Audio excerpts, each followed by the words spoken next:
Hello students, कक्षा 9वीं के सभी स्टूडेंट्स का स्वागत है हमारे गणित के ऑनलाइन क्लास में। आज की क्लास में हम चैप्टर 10 त्रिभुजों की सर्वांग समता के प्रश्नावली 10.1 को हल करेंगे। ठीक है, तो क्वेश्चन नंबर 1 को समझेंगे। दिया है चित्र में यदि OA बराबर OD तथा OB बराबर OC हो तो इनमें से कौन सा कथन सत्य है। ये चित्र है ना, जिसमें दो त्रिभुज को दर्शाया गया है, उनके शीर्षों को एक साथ मिला दिया गया है। ठीक है, ये देखिए, ये AOC तथा BOD को। ठीक, तो ये जो इस प्रकार के त्रिभुज है, इसमें दो त्रिभुज दिखाई दे रहे होंगे, जिसमें हमको ये जांच करना है कि दोनों त्रिभुज सर्वांग सम है या नहीं है। ठीक है, मतलब ये दोनों त्रिभुज सर्वांग सम तो है, परंतु हमको ये तीनों ऑप्शन में से जांच करना है कि ये तीनों ऑप्शन में कौन सा ऑप्शन जो है त्रिभुजों की सर्वांग समता को दर्शा रहा है। क्लियर? तो हम इसको समझेंगे हल। चूंकि त्रिभुज AOC बराबर त्रिभुज BOD है ना, या त्रिभुज AOC और त्रिभुज BOD में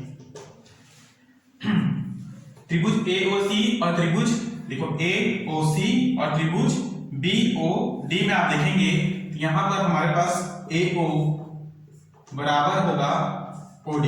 ठीक है, मतलब कि AO और ये OD, ये दोनों भुजाएं आपस में बराबर होंगी। ठीक है, उसी प्रकार से CO और OB भी बराबर होंगे, तो CO बराबर होगा OB के। ठीक, यदि AO OD के बराबर है और CO OB के बराबर है तो यहाँ पे कोण भी बराबर होंगे। कोण AOC बराबर होगा कोण BOD के। ठीक है, तो इस प्रकार से इनके दोनों भुजाएं आपस में बराबर हैं। कौन कौन से? ये दोनों। ठीक है, OA और OD तथा OC और OB, और इनके कोण भी आपस में बराबर है। कौन कौन से? कोण AOC तथा कोण BOD। इस प्रकार से दो भुजाएं और एक कोण बराबर हो तो इसको हम भुजा कोण क्या कहेंगे? समरूप कहेंगे, सर्वांग समता कहेंगे। त्रिभुज AOC सर्वांग सम होगा त्रिभुज BOD के। कहां से? भुजा कोण भुजा सर्वांग समता से। ठीक है, भुजा कोण भुजा सर्वांग समता से, अतः कथन B सत्य है। ठीक है, कथन B सत्य होगा। अगला क्वेश्चन समझेंगे।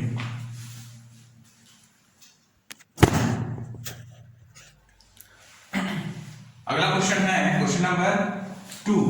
दिए गए चित्र में त्रिभुज ABC तथा त्रिभुज PQR को देखकर बताइए कि कौन सा कथन सत्य है। ठीक है, इस तीन ऑप्शन दिए गए हैं, दो डायग्राम दिया गया है। इन दो डायग्राम को देखकर आपको समझना है कि ये दोनों त्रिभुज है ना सर्वांग सम, ये दोनों त्रिभुज में कौन सा सर्वांग सम है इस ऑप्शन के आधार पर। ठीक है, देखिए, तो त्रिभुज ABC सर्वांग सम त्रिभुज PQR दिया है, त्रिभुज ABC सर्वांग सम त्रिभुज QPR दिया है, और त्रिभुज ABC सर्वांग सम त्रिभुज PRQ दिया है। ठीक है, तो इन तीनों ऑप्शंस में हमको चयन करना है कि कौन सा सर्वांग सम को दर्शाता है। ठीक है, तो समझेंगे इसे हल।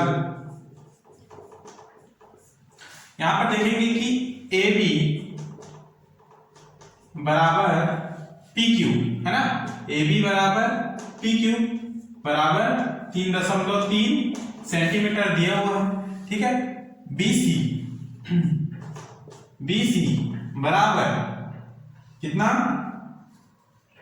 BC तथा PR है ना बराबर 4 सेंटीमीटर, और AC बराबर QR बराबर कितना? 3 सेंटीमीटर दिए हुए हैं। क्लियर?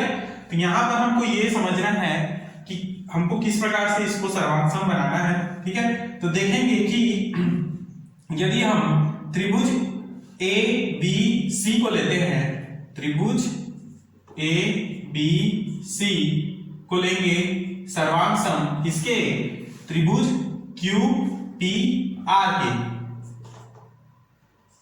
क्यू पी आर के। क्यों ऐसा लिया गया है, क्योंकि आप देखेंगे कि इस त्रिभुज में मान जो है 3.3 ए से बी, उसके बाद हमने लिया है बी से सी 4 सेंटीमीटर, उसके बाद फिर सी से ए 3 सेंटीमीटर लास्ट में, ठीक है।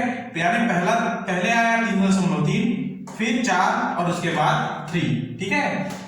उसी प्रकार से हम इस त्रिभुज में भी उसी विधि को अपनाएंगे, जैसे हमने यहां पर लेंगे पहले Q से P 3.3, उसके बाद यहां पर 4 आया था तो यहां पर P से R 4 सेंटीमीटर, उसके बाद यहां पर 3 सेंटीमीटर आया था तो यहां R से Q 3 सेंटीमीटर, यानी इस प्रकार से ऐसे हम लेंगे और ABC में इस प्रकार से लिया जाए, ठीक है।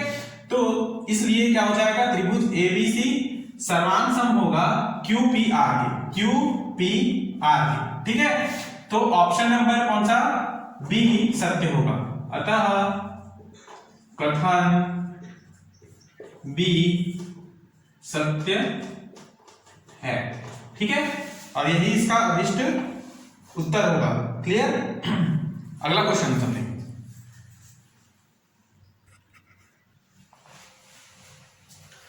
नेक्स्ट प्रश्न है प्रश्न क्रमांक 3, निम्नलिखित में से कौन सी सर्वांग समता की कसौटी नहीं है, ठीक है।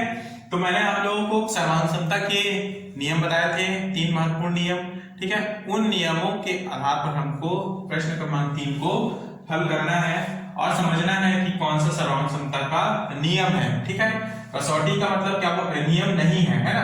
कसौटी का मतलब ये बोल रहा है कि सर्वांग समता के कौन सा इन तीनों में से नियम नहीं है, ठीक है।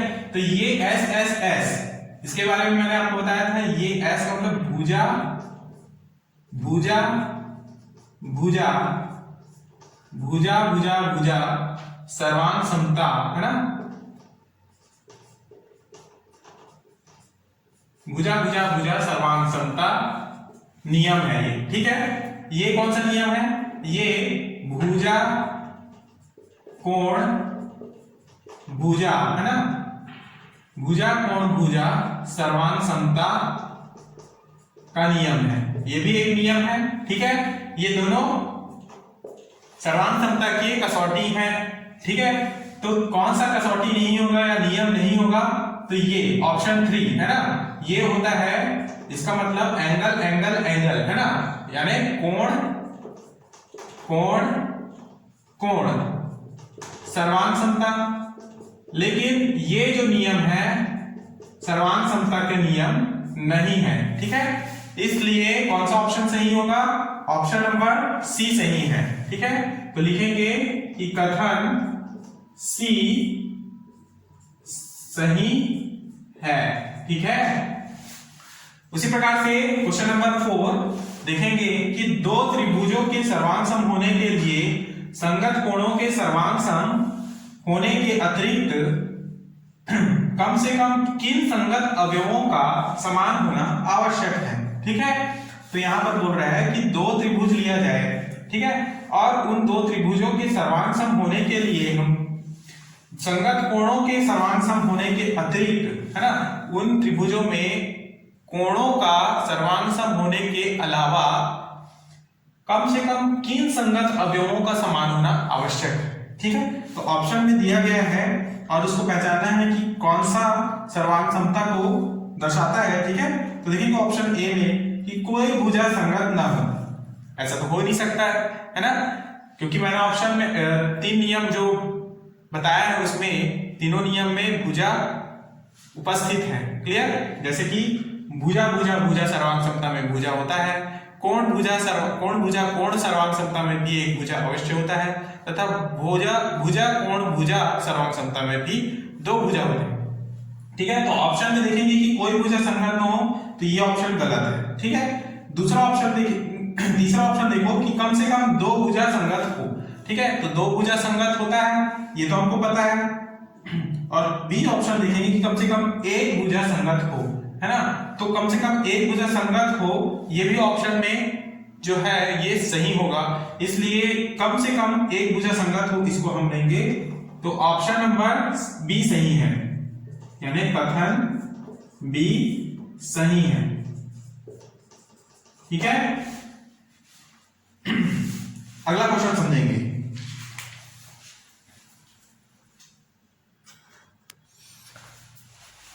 क्वेश्चन नंबर 5 को समझे। चित्र में कोण बी बराबर कोण सी दिया है तथा बीडी और सीडी क्रमशः इनके समद्विभाजक कोण है, तो ए बी अनुपात ए सी का मान इन निम्न अनुपातों में से कौन सा होगा, ये हमको जांच करना है। ठीक है, इस चित्र के आधार पर आप समझेंगे हल। चित्र में देखिए बीडी बराबर क्या दिया है, बीडी बराबर, जैसे कि ये बीडी है उसी प्रकार क्या है डीसी, तो बीडी बराबर क्या लिखेंगे डीसी। ठीक है, उसके बाद देखेंगे कि ये जो कोण है कोण बी ये आधा बटा हुआ है ना, तो ये जो आधा कोण है इसको हम लिखेंगे 1/2 कोण बी। ठीक है, कोण बी बराबर लिखेंगे कोण सी। ठीक है, जैसे कि ये कोण बी है उसी प्रकार से कोण सी है। ठीक, अब इसमें हम 1/2 का, चूंकि ये आधा बटा हुआ है, कोण बी क्या है आधा बटा हुआ है, तो इसलिए इसको हम 1/2 कोण बी बराबर इसको भी 1/2 कोण सी लिखेंगे। ठीक है, तो इस प्रकार से हमारे पास कोण ए बी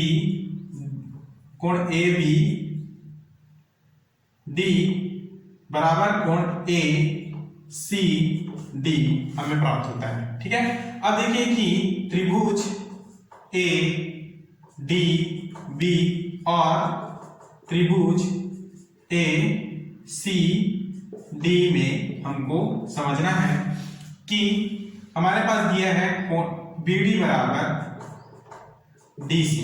ठीक है, बीडी बराबर क्या है डीसी है, तो कोण ए बी डी बराबर होगा कोण ए सी डी के।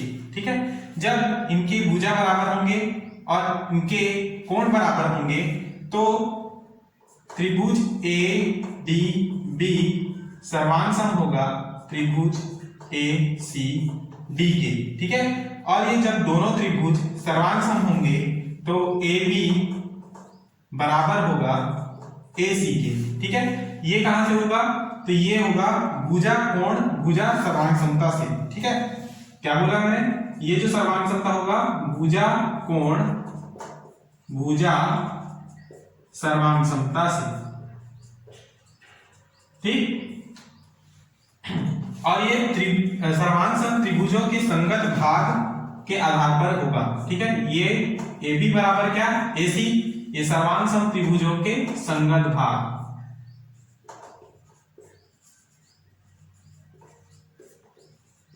के संगत भाग से ये ए बी बराबर क्या होगा ए सी। देखिए ये ए बी जो है ए सी के समान है, इसलिए हम ए बी बराबर ए सी लिखते हैं। ठीक है, तो इस प्रकार से हमारे पास ऑप्शन है ए बी अनुपात ए सी, है ना, ए बी अनुपात ए सी। ठीक है, तो ये ए बी जो है ए सी के बराबर है, तो इसको हम लिख सकते हैं ए सी अनुपात ए सी। ठीक है, तो ए सी का मान क्या होगा, दोनों कट जाएंगे, है ना, तो यहां पर ए अनुपात 1 होगा, और इसलिए ए बी अनुपात ए सी बराबर लिख सकते हैं हम 1:1। ठीक, और यही इसका अभिष्ट उत्तर है। क्लियर, नेक्स्ट प्रश्न समझेंगे। अगला क्वेश्चन नंबर 6 देखेंगे। निम्न त्रिभुजों के युग्मों को देखकर बताइए कि प्रत्येक चित्र में कौन सी सर्वांग समता की कसौटी लागू होती है। ठीक है, मतलब कि ये दोनों त्रिभुज हमको देखना है, ये तीनों ऑप्शंस के क्वेश्चंस को देखना है ना। तो पहले ऑप्शन में देखेंगे कि दो त्रिभुज दिया हुआ है, ठीक है, जो अलग अलग दिशाओं में बने हुए हैं।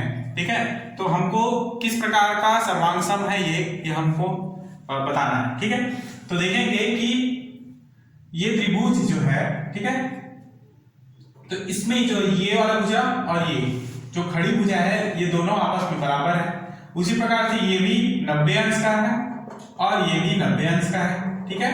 तो ये दोनों कोण भी बराबर है। उसी तरह से इनके आधार भी समान है, ठीक है। इसलिए क्या हो जाएगा कि यह भुजा कोण भुजा सर्वांग समता भुजा कोण भुजा सर्वांग सम है।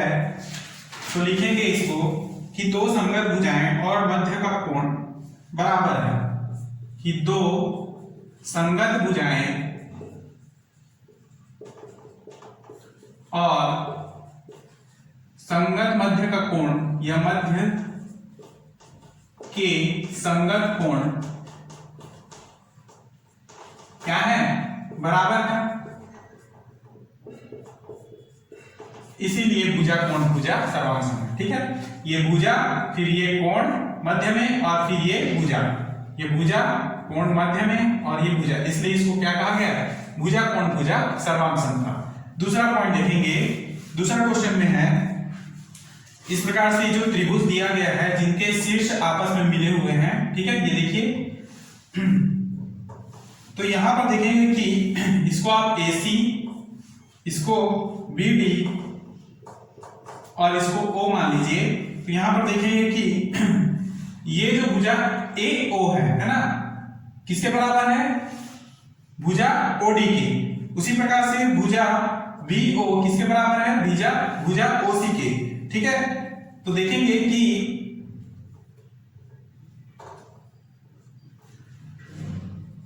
ये दोनों भुजाएं, चारों भुजाएं जो हैं आपस में बराबर हैं, तो इसलिए लिखेंगे कि भुजा कोण भुजा सर्वांग समता से, ठीक है। ये यहां पर भुजा है, यहां पर भी भुजा है, ठीक। तो लिखेंगे कि भुजा कोण भुजा सर्वांग समता से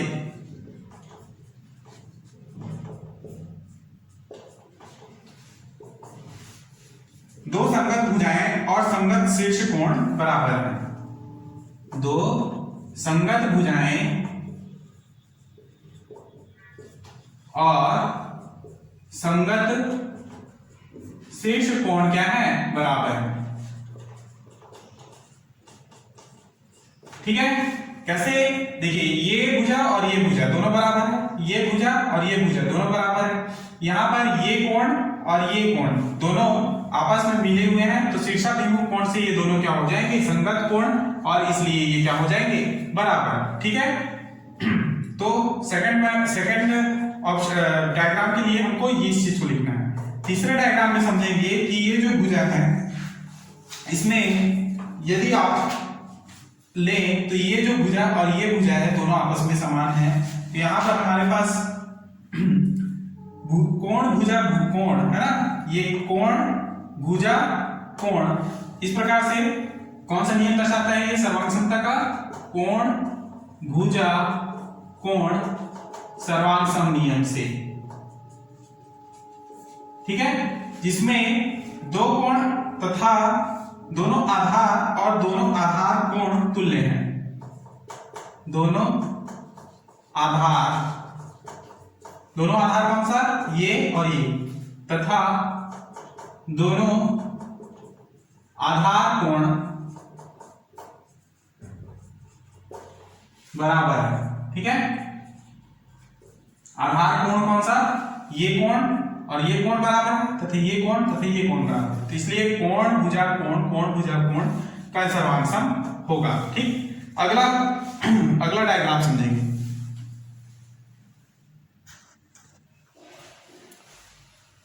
नेक्स्ट डायग्राम है डायग्राम 4, ठीक है। यहाँ पर दो त्रिभुज हैं ABC और PQR।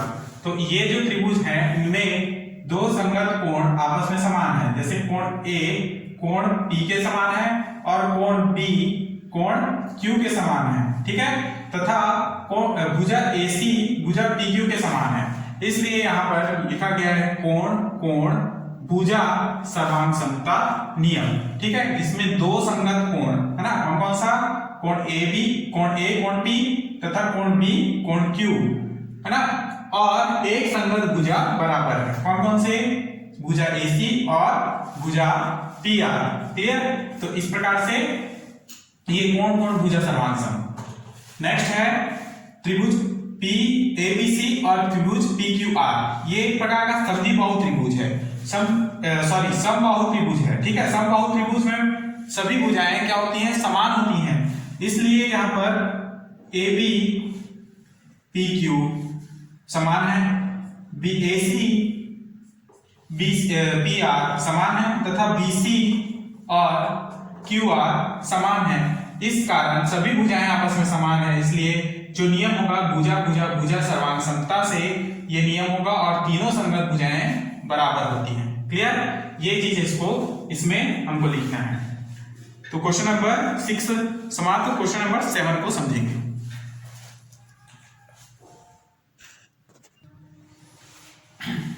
तो क्वेश्चन नंबर 7 को समझेंगे।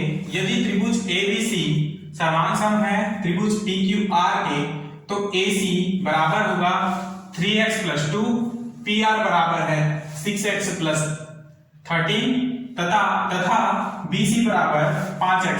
तो QR का मान हमको ज्ञात करना है। ठीक है, तो सबसे पहले हम एक डायग्राम बना लेंगे इस प्रकार से, समबाहु त्रिभुज के डायग्राम। ठीक है, जिसकी सभी भुजाएं बराबर होती हैं। इस प्रकार से हम दो त्रिभुज बना लेते हैं। ठीक, तो देखेंगे कि ये हो गया ABC, ये PQR। ठीक है, तो देखें कि भुजा AB भुजा PQ के, ठीक, भुजा BC भुजा QR के और भुजा AC भुजा PR के बराबर है। तो लिखेंगे कि त्रिभुज ABC सर्वांग सम त्रिभुज PQR के। तो लिखेंगे इसलिए AB बराबर होगा PQ, ठीक है, BC बराबर होगा QR और AC भुजा बराबर होगा PR के। ये कहां से? ये भुजा सर्वांग समता से लिखेंगे इसको पूरा। ठीक है, भुजा सर्वांग समता से। ठीक, यहां तक लिखने के पश्चात हम क्वेश्चन को देखेंगे। प्रश्न में हमारे पास दिया है कि प्रश्न से AC बराबर दिया हुआ है 3x + 2 तथा PR बराबर दिया हुआ है 6x - 13। ठीक है, तो यहां पर हमारे पास AC दिया हुआ है, AC बराबर PR। ठीक है, तो हम AC बराबर PR को लिखेंगे। चूंकि AC बराबर PR, तो AC का मान है 3x + 2 बराबर की जगह बराबर और PR का मान है 6x - 13। ठीक है, तो यहां से 3x को दूसरी ओर लेके जाएंगे और 13 को दूसरी इस तरफ ले जाएंगे। ठीक है, -13 इधर आएगा तो +13 + 2 बराबर 6x, 3x को उधर लेके जाएंगे तो ऋण 3x, यानी x वाले को एक तरफ लिख लेंगे और अंकों को एक तरफ। तो 13 और 2 15, 6 और 3 कितना हो जाएगा? 6 में से 3 घटाओगे तो 3x, x में 3 को इधर लेके आएंगे तो 15/3 बराबर x। तो काटेंगे तो 3 एकम 3 पंचे, तो x बराबर क्या प्राप्त होगा? 5। ठीक है, यहां से x बराबर हमें 5 प्राप्त हो रहा है। अब हमको QR का मान निकालना है, लेकिन हमारे पास दिया हुआ है BC। ठीक है, तो लिखेंगे कि प्रश्न से BC बराबर क्या? 5x। अब x की जगह में आप 5 को रख देंगे तो 5 × 5 बराबर क्या हो जाएगा? 25। ठीक है, और BC बराबर हमारे पास दिया है QR। ठीक है, तो देखें चूंकि BC बराबर QR, ठीक है, और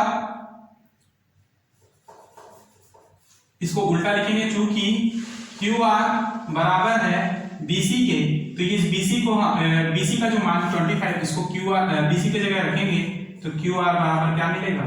25। और यही हमको चाहिए था और यही इसका क्या है? अभीष्ट उत्तर है। क्लियर? QR बराबर क्या प्राप्त हुआ? 25। ठीक, अगला क्वेश्चन समझेंगे। क्वेश्चन नंबर 8 समझेंगे। चित्र में दिए गए बिंदुओं की सहायता से कथनों को कारण सहित समझाते हुए ए बी के बीच की दूरी ज्ञात कीजिए। ठीक है, तो इस चित्र को हमको समझना है और इस चित्र के आधार पर हमको ए बी के बीच की दूरी ज्ञात करना है। तो यहाँ पर देखिए चित्र में जो ए और बी के बीच जो है रेखा नहीं खींचा गया है। ठीक है, तो इसमें हम रेखा खींचते हैं इस प्रकार से डॉटेड लाइन में दर्शाएंगे। ठीक है, तो ये एक रेखा है जिसके बीच की दूरी हमको ज्ञात करनी है। ठीक है, हमारे पास ये सब मान दिए हुए हैं, 180 का मान ओ से ए और ओ से डी का मान भी 180, उसी प्रकार ओ से बी 210 तथा ओ से सी यानी सी ओ क्या है 210 मीटर है, तथा सी से डी का मान दिया हुआ है 160 मीटर। क्लियर, तो हल को समझेंगे इसको। सबसे पहले ए बी को मिलाएं। ठीक है, तो ए बी को हमने मिलाया। उसके बाद त्रिभुज ए ओ बी और त्रिभुज सी ओ डी में देखेंगे कि ए ओ बराबर हो गया डी ओ के। ठीक है, और ये दोनों 180 अंश के बराबर है। ठीक है, ओडी भी 180 अंश और ओए भी 180 अंश के बराबर है, इसलिए बराबर 180 अंश लिखिए। ठीक, उसी प्रकार से बीओ बराबर है सीओ के। ठीक है, और ये दोनों जो हैं 180 अंश के बराबर, सॉरी 210 अंश के बराबर है, तो लिखेंगे 210 अंश। ठीक है, तो इस तरह दोनों भुजाएं आपस में बराबर हैं, तो कोण ए ओ बी बराबर होगा कोण सी ओ डी के। ठीक है, यदि दोनों भुजाएं बराबर हैं तथा एक कोण बराबर है, ठीक है, तो त्रिभुज ए ओ बी सर्वांग सम होगा त्रिभुज सी ओ डी के। ये कहां से, भुजा कोण भुजा सर्वांग समता से, भुजा कोण भुजा सर्वांग समता से। ठीक है, ये लिखना आवश्यक है। और ये जो ए ओ बी बराबर सी ओ डी, ये कहां से बराबर है, तो शीर्षाभिमुख कोण से। क्लियर, तो इस प्रकार से इनके कोण बराबर हैं, भुजाएं बराबर हैं, इसलिए वो सर्वांग सम है, और सर्वांग सम है इसलिए ए बी बराबर होगा सी डी के। ए बी बराबर होगा सी डी। ठीक है, ये कहां से, तो ये होगा त्रिभुजों के सर्वांग सम त्रिभुजों के संगत भाग। ठीक है, लिखेंगे सर्वांग सम त्रिभुजों के संगत भाग से।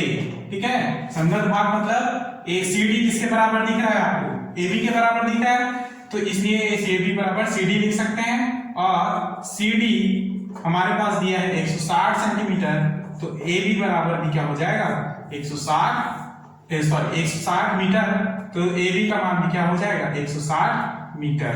ठीक है, ये मीटर में होगा, ये भी मीटर में। ठीक, और यही इसका अभिष्ट उत्तर है। क्लियर, तो नेक्स्ट क्लास में इसके आगे के क्वेश्चंस को हल करेंगे। आज की क्लास में हम यहीं तक समझेंगे और अपना नोट्स पूरा वीडियो देखकर आपको तैयार करना है। ठीक है, और पूरा समझ के ही बनाने हैं। तो क्लास यहीं पर समाप्त करते हैं। धन्यवाद।